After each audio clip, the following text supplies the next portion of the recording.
Carrefour, très rapide. Ici, on a déjà mentionné cette compagnie, je pense, une ou deux fois sur cette chaîne-ci. Donc, on va aller assez rapidement sur les analyses quantitatives. Vous savez, c'est un business qui est juste correct. C'est de la grande distribution. C'est pas un secteur d'activité facile. Ok, les marges, c'est normal qu'elles soient très peu élevées ici. C'est un business qui doit être extrêmement efficient. Et derrière, c'est également une entreprise qui ne doit pas être très endettée. Alors, niveau dette, je trouve que pour la dette de cette compagnie, nous sommes à des niveaux juste corrects. Il faut se dire une chose, quand on va regarder la dette ici, il faut toujours aller vérifier si ça prend en considération les loyers ou pas du tout. Parce que si la dette prend en considération euh, les loyers, si la dette prend en considération les loyers, ok, ça va être un tout petit peu compliqué. Parce qu'en réalité, les loyers ne se repayent pas comme une dette classique. Donc, il faut faire attention. Donc, quand je dis ça va être un tout petit peu compliqué, il faut prendre un chiffre moins élevé que ça. OK? Donc, attention à ce niveau-là. Ça, c'est pour la dette. OK? Donc, pour l'évaluer en date d'aujourd'hui, vu qu'on a déjà on a déjà regardé les revenus, etc., c'est un business mature. Ce genre d'activité se négocie à peu près aux alentours de 15 fois les bénéfices. Mais 15 fois quels bénéfices? Est-ce que les bénéfices actuels ou ceux à venir? Normalement, j'aime souvent prendre à peu près une certaine croissance. Mais il faut également remarquer que c'est une entreprise qui a connu une assez belle performance du point de vue free cash flow et bénéfices nets sur les dernières années. Donc, il faut faire attention. Est-ce que c'est durable? C'est toute la question. Est-ce que c'est durable? C'est dû à quoi et est-ce que c'est durable? Donc, la première chose que je vais d'abord regarder, c'est est-ce que quand je dis la première hypothèse que je vais émettre, c'est ceci. Est-ce que l'entreprise est capable à peu près de rapporter la même chose que l'année précédente? L'année précédente, c'était à peu près 1,83 €. Cette année, c'est 1,88 €. Il y a de grandes chances qu'on atteigne ce 1,88 € là. Pourquoi est-ce que je dis qu'il y a de grandes chances que ce soit le cas? Parce que si on regarde les attentes des analystes sur les dernières années, depuis 2019, ça a tendance à plutôt bien se comporter. OK? Donc, le business a tendance à être plus prévisible sur disons, les 4-5 dernières années. Mais attention, la pandémie a aidé cette compagnie. Et donc, il faut faire attention. Il ne faut pas se dire ici... Enfin, il faudrait vraiment qu'on ait au moins 1,88 € pour les années à venir. OK? Si c'est le cas, à 15 fois les bénéfices, on atteint 28 €. Moins la dette nette.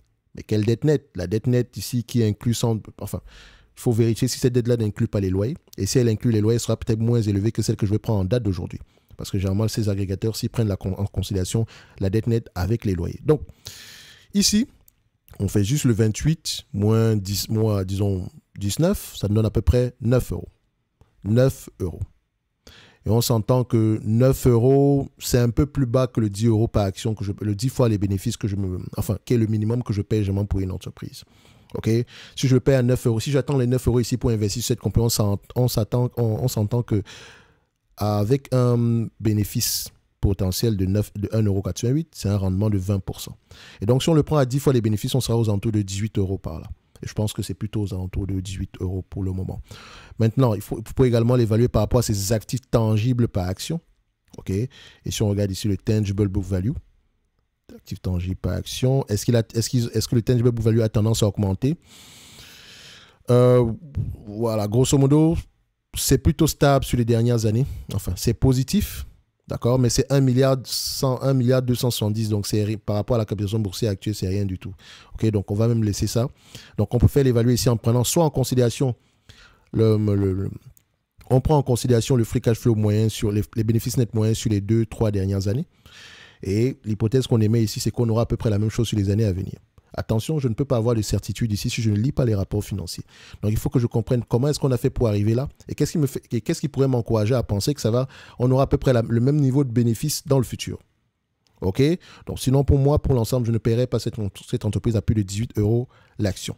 Évidemment, la priorité devrait être le remboursement de la dette. Et si cette compagnie est sous-évaluée, elle devrait plutôt privilégier le rachat d'actions plutôt que le versement d'un dividende. Je vois ici qu'on verse un dividende qui est de 6%. Oui, ils ont les moyens de payer ce dividende-là. En date d'aujourd'hui, si on vous donne à peu près, si on vous distribue la totalité des bénéfices nets en dividende, vous aurez à peu près un rendement de 13% par là. OK? Mais la priorité, c'est le remboursement le remboursement ici de la dette. Donc, premièrement, la dette. Deuxièmement, rachat d'actions. Troisièmement, versement d'un dividende.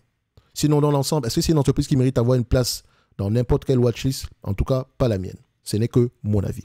Et je rappelle ici qu'en description de la vidéo, vous pouvez avoir accès à ma watchlist en passant par le service Top Premium. Et on se donne rendez-vous sur la prochaine vidéo. Merci. Ceci n'est que mon point de vue et non un conseil d'investissement. Comme d'habitude, je me réserve le droit de me tromper.